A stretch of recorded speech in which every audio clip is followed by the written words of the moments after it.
Imagine standing before a massive cruise ship, but instead of the mahogany railings and salt air, you are staring at a sweltering, endless sea of tourists in a terminal line. It is the ultimate vacation buzzkill.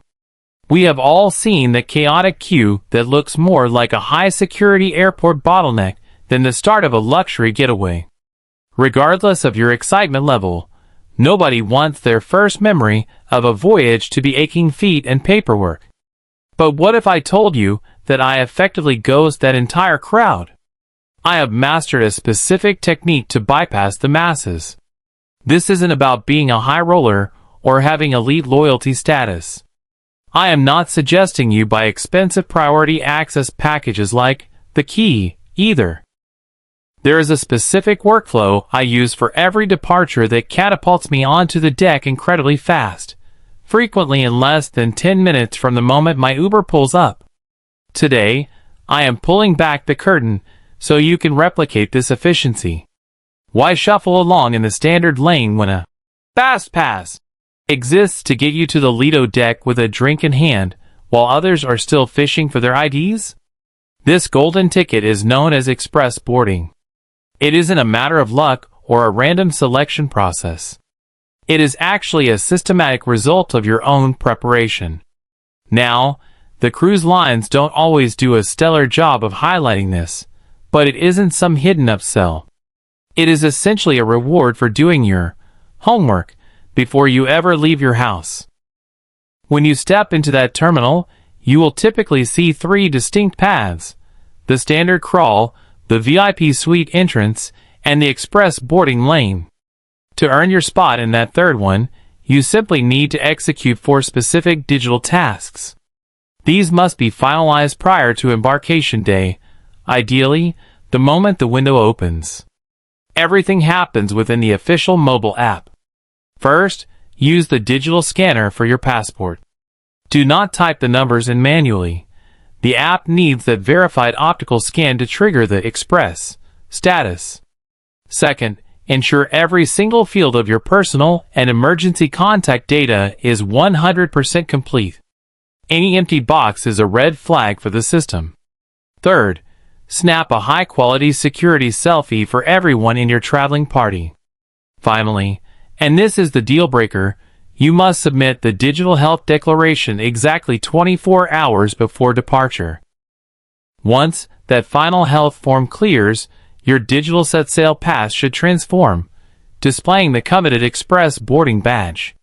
Beyond just giving you a shorter line, this prep work means you won't have to repeat these steps at a physical desk. Have you ever wondered why the main line moves so slowly?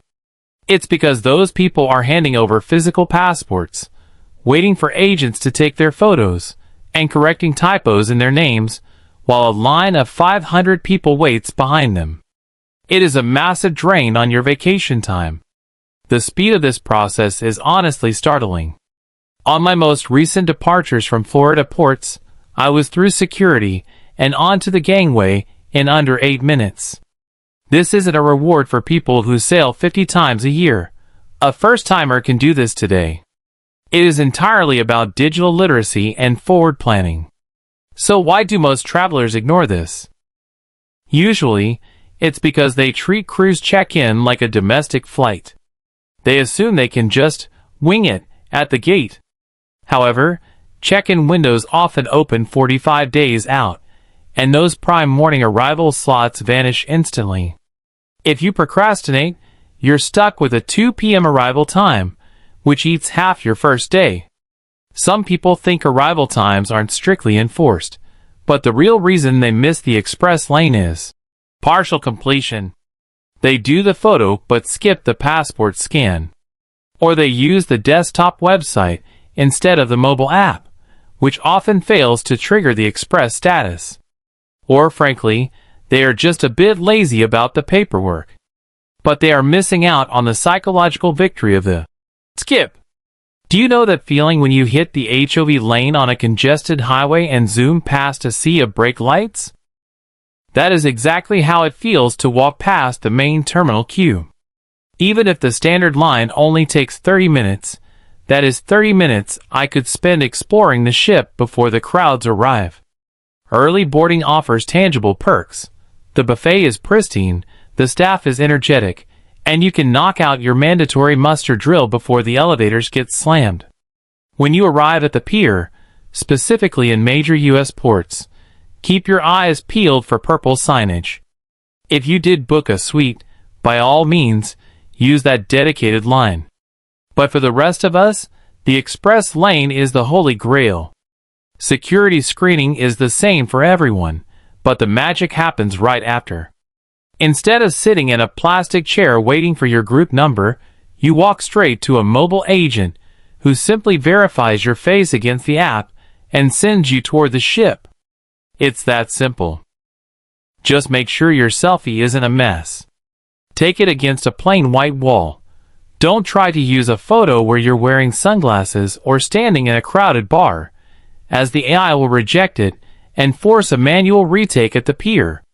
Now that we've unlocked the Fast Pass, let's talk about the pitfalls that can still derail your morning.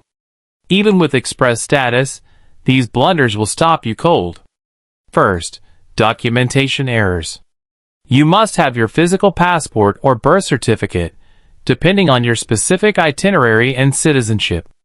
If your legal name on your ID doesn't perfectly match your booking, perhaps due to a recent marriage, you're going to have a bad time. But the most heartbreaking mistake? Packing those documents in your checked luggage. You hand your suitcases to the porters at the curb, thinking you're being efficient, only to realize your passport is now locked in a luggage cart headed for the ship's hold. You cannot board without it, and retrieving the bag can take hours. Treat your documents like your phone. They never leave your person. Speaking of phones, don't rely on the terminal Wi-Fi to pull up your boarding pass. I haven't printed a piece of paper for a cruise in years, but I always save my pass to my Apple or Google Wallet. If the app glitches or the cell service is weak in that giant concrete building, you'll be the person holding up the line while your phone buffers. Another pro tip, use the porters. It baffles me when I see people hauling massive 50-pound suitcases through the terminal because they didn't want to tip a couple of dollars. If you arrive early, your room won't be ready until 1 p.m. or later. Do you really want to drag a giant bag through the buffet? Use the porters, but make sure your luggage tags are secure. Most people just staple them on, but they rip off easily in the sorting process. I highly recommend those clear plastic tag holders you can find online. They are cheap, reusable, and ensure your bag actually finds its way to your cabin. Finally, here is my logistical secret for drivers: the drop and park. Don't park the car first, and then drag your family and 6 bags across a giant parking garage. Pull right up to the terminal entrance, unload the luggage and your passengers, and let the porters take the heavy lifting. Then, and only then, go find your parking spot. It turns a stressful hike into a light stroll. If you implement these steps, you'll be the person relaxing on a balcony while everyone else is still sweating in the parking lot. If this helped you plan your next escape, please smash that like button and subscribe to Cruise Clarity for more industry secrets. This has been your guide to smarter sailing. We will see you on the high seas.